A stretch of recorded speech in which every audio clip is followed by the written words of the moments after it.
Hi, poets and quants. We're the B School Bossypants, and I'm Betsy Masser from Master Admissions, and I'm here with Pamela Jaffe of Jaffe Advantage, and we're here with our candidate, Nick.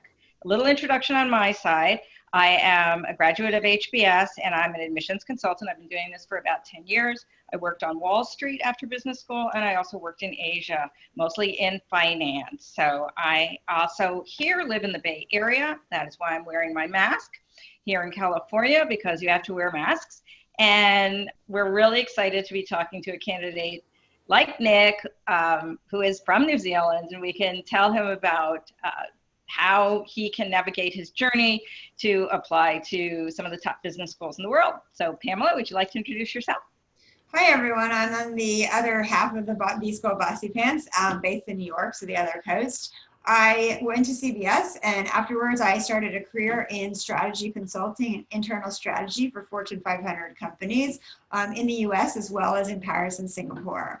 I have been doing MBA admissions consulting for the past 10 years and I'm loving it. Fantastic. Nick is our candidate. Okay, he's from New Zealand. All right. And so whatever time it is there, it is the next day. Tell us, Nick, about something about your background and the schools you're looking at or anything else, and we'll boss you around as the Bossypants do. Right, Pam? Exactly. Yeah, thanks, Betsy. My name's Nick. I went to the University of Canterbury here in New Zealand for my undergrad in civil engineering and have been working in a combination of engineering and sort of infrastructure project managing ever since. I also spent a little bit of time chasing some athletic dreams and playing hockey overseas as well. Fantastic. Just so for our American audience, University of Canterbury, it's one of the top engineering schools in New Zealand, is that correct? Yeah, so the University of Canterbury is one of the top civil engineering schools in particular in Australasia. Ironically, we had a major earthquake during my time there, so we got some pretty unique hands-on experience while I was studying as well. I can imagine. I hear a story there. Also, just for our American audience, I know you don't know your US GPA, but can you give us an idea of how you did compared to the rest of the class? Yeah, definitely. So I graduated in the top 25% of my class in civil engineering. And did we just discuss your GMAT was a good GMAT, right? Yeah, I got my GMAT out of the way just before the world went into lockdown and they went online, thankfully. I scored a 740 with a Q49 and B42 split. Fantastic. So academics are going to be no issue. You'll fly through on that. And also one of the things, yeah, you mentioned your quant, you mentioned the quant verbal split. I just want to make sure that those of us who are, watching the video, that the quant verbal split is really important. The overall number is great.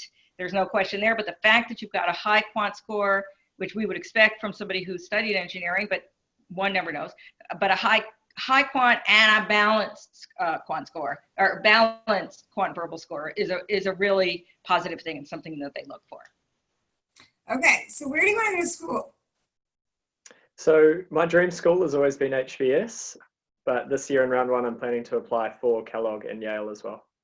Okay, terrific. Fantastic. So the thing about all of those schools is they're definitely mission-driven schools. With HBS, the motto is "We educate leaders who make a difference in the world." Kellogg is very, of course, interested in teams, and has a sense of sort of a do-good sense of what their graduates can do. And Yale, of course, is about leaders of all kinds of organizations, not just business, but also nonprofit as well. That's just something about those. Now, so you're going to business school in order to run the world, as we all do. What is Nick's version of that look like?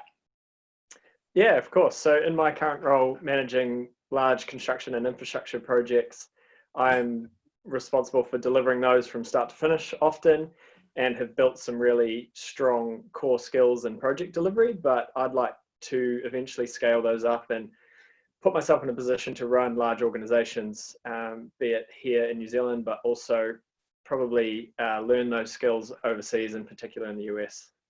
So you have a very compelling reason for getting an MBA, because right now you're managing projects, you've got a lot of cross-functional responsibility, a lot of leadership responsibility. If I understand correctly, you want to match that with some of the more hardcore business skills like finance and strategy in order to be able to run the company of your dreams down the road. Is that correct?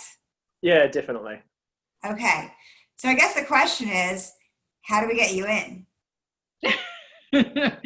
Well, how do we get getting anyone get you in? He gets himself in, Pamela. I know that. How do we advise him on how to get in? All right, he gets himself in because he's really a very good academically, because that's the core. Okay, we get that out of the way. Very good.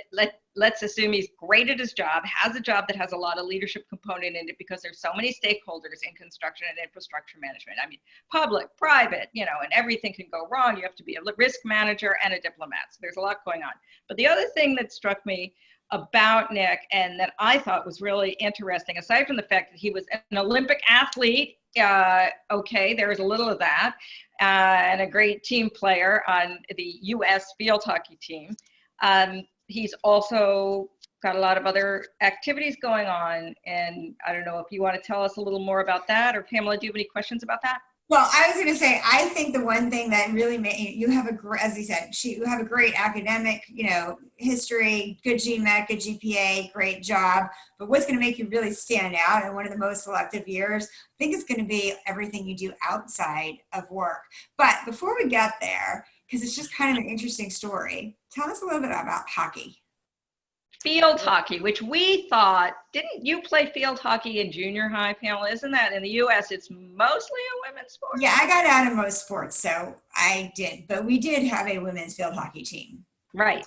So yeah, definitely. So in the US in particular, it's very unique relative to the rest of the world in that it is more focused towards the women's game, and the men's game is largely based in Southern California and a little bit on the East Coast, but they're trying to grow it. It's just a little bit challenging to get a bit of attention away from some of the other sports. But my journey started here in New Zealand at high school, and then I continued that through university. And once I had moved into the workforce, I got an opportunity to take my hockey skills overseas and play professionally in Europe for a few years. And over that time, I was invited to trial and then joined the US national team on the basis of my dual citizenship with the US.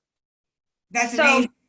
So wait, so you were invited to join the U.S. team, and this was the U.S. national team. And was the U.S. national team invited to join in the Olympics, or did that not quite happen because we're not the best field hockey? No, that's a good question. We played in a handful of qualifying tournaments leading up to the Rio Games and also on the way to the Tokyo Games as well, but fell short of qualification. So, Pamela, didn't you say something like, so Nick made the U.S. team, but the U.S. Nick made the U.S. team, but the U.S. team didn't make the Olympics. But Nick's not responsible for that. In any case, it's an interesting fact. It's probably not going to be your headline story, but it's going to be one of those wow factors. The guy who used to be on the Olympic team. Yeah. So, should we talk about your more current extracurricular activities, both within your professional arena as well as outside your professional arena? Yeah, definitely. So I'm involved with a handful of different organizations, all of which I'm really proud of. In terms of an industry connection, Infrastructure New Zealand is the leading think tank here in New Zealand and is a membership organization that sort of drives best practice in infrastructure, and they have a younger cohort of which I chair that network. That's around 800 young professionals in infrastructure. And then outside of my industry, I'm involved with the World Economic Forum's Global Shapers community, running the Auckland hub here. And so this is the World Economic Forum Global Shapers. And so that's young leaders who are interested in global issues, and you're sort of having kind of debates and speakers and discussing world issues. Is that right? Yeah, and there's a big project delivery focus there as well. So the idea is you're improving the overall state of your local community. So we're focused on some more targeted things here in Auckland to lifting that up. So I think that's really amazing because it shows that you're giving everything, not just to your job, but also to your profession, really taking advantage of all the associations that are out there, having leadership opportunities within the associations, bettering yourself. and in a little bit actually kind of working towards some of your goals in the future to, you know, do something great in New Zealand. But it shows somebody who's really interested in the world around them, and you know, who's really thoughtful about, you know, I'm sure you have a lot of leadership at work, but who's really thoughtful about bettering yourself and your knowledge within the profession that you currently have. And then beyond the profession, we've got one very current and current volunteer activity that you're really involved in. And I think that that also shows another dimension of sort of how do you take advantage of all of the opportunities that you have in order to grow?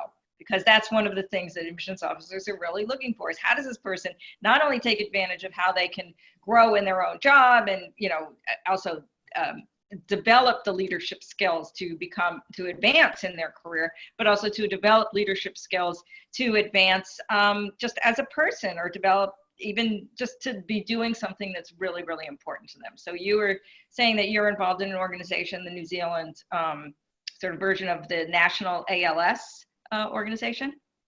Yeah, so when I was a bit younger, my father passed away from motor neuron disease, or ALS as it's known in the States, and I'd always been interested in how I could give back to that community who gave a lot to us over that tough time. Last year, I ended up joining the board of MND New Zealand, and that role is largely strategic and governance and managing the organization at large.